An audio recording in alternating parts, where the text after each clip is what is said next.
Last but not least at all for this session, it is my pleasure to introduce Claudia Zuniga, who will talk about longitudinal analysis in frame contests.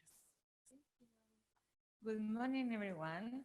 So this is the title of this talk, Communicational Confrontations, Longitudinal Analysis of a Frame Context. And I'm sure you will be wondering, what does it have to do with intergroup content? But if you stay awake until the end, I promise to answer that question. Let's see. Okay.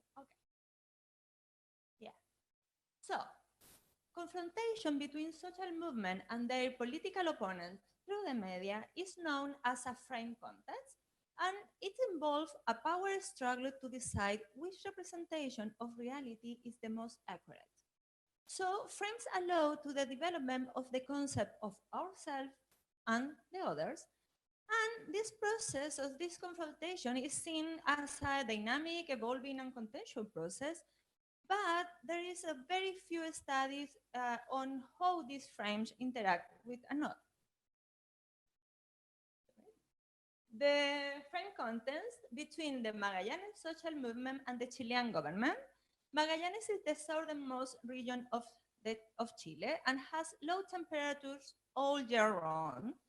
Gas is the main heating source, and its price had remained constant in the region for many years. But in December 2010, the government announced a sudden and important gas price rise, and this led to several protest actions that lasted 15 days and come to an end when the parties reached an agreement. So we studied this. That's the pointer work? Oh, good to know. We studied the communicational confrontation during this period. So, we select the newspaper and extract all news articles that cover the conflict during this period, and in each of these articles, we select direct quotation from the different actors involved in the movement.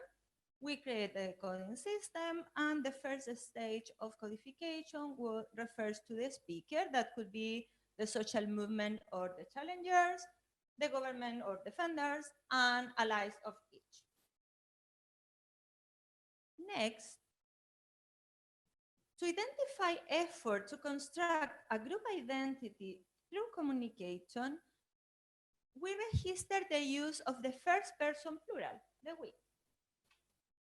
And the next step was to code the communication of all these quotes according to these categories: positive reference of ingroup, criticism of the outgroup, among others. So let's see some results.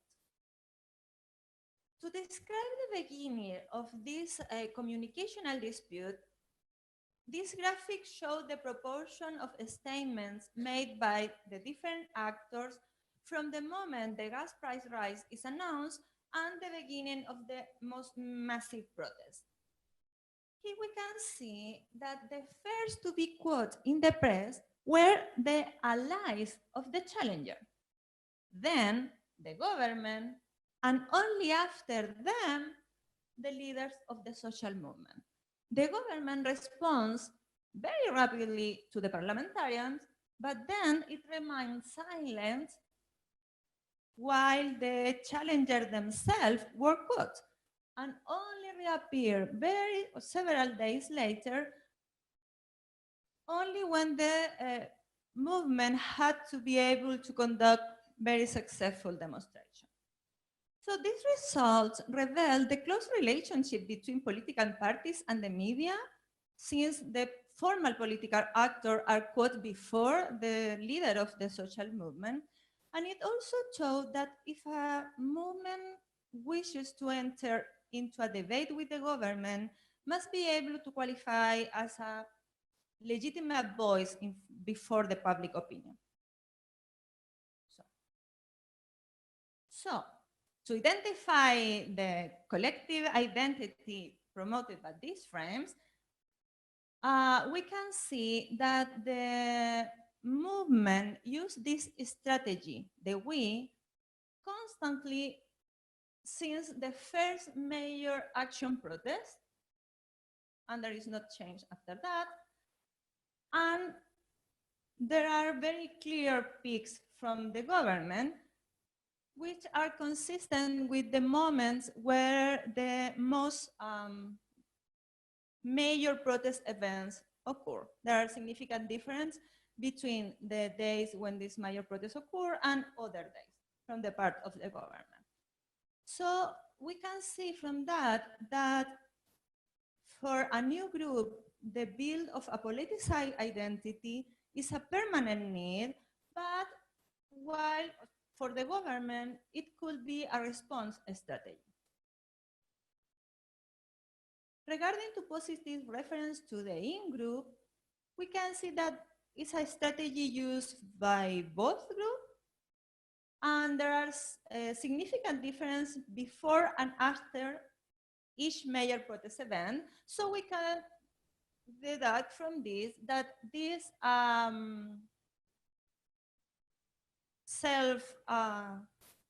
self-promotion of the in-group could be a strategy to promote the protest action or to deal with them.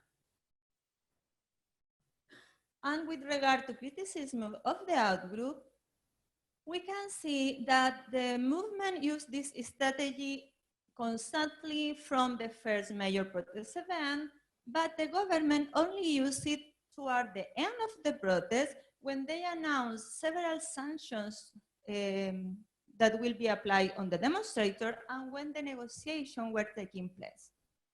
So we can understand that an aggressive communication could be necessary for a group challenging or trying to challenging more established and formal political actor, but for the government could be useful when the disruption of the protest has been so important that you can justify the repression of the movement and the discrediting of them. And that could be useful for the government to make gains in the negotiation. And regarding the association between the type of communication, we only find a significant association between positive reference to the in-group and having been criticized by the out-group 1 or 2 days previously, which would mean that positive reference to one's group is a strategy to deal with the criticism. So what does have to do with research on intergroup contact? Actually, not too much yet. I said yet. In the last couple of days, we have seen that context matter. From immigration crisis to the royal wedding, context matter. And the media has the ability to both generate and manifest public opinion. And we have shown evidence that frames change over time and are constantly being constructed even in a period of time so short as in this case. So we believe that the use of this methodology together with more traditional methods could facilitate a better understanding of the context where intergroup contact takes place. Therefore, it could facilitate a better understanding of the intergroup relation. Thank you very much for your attention.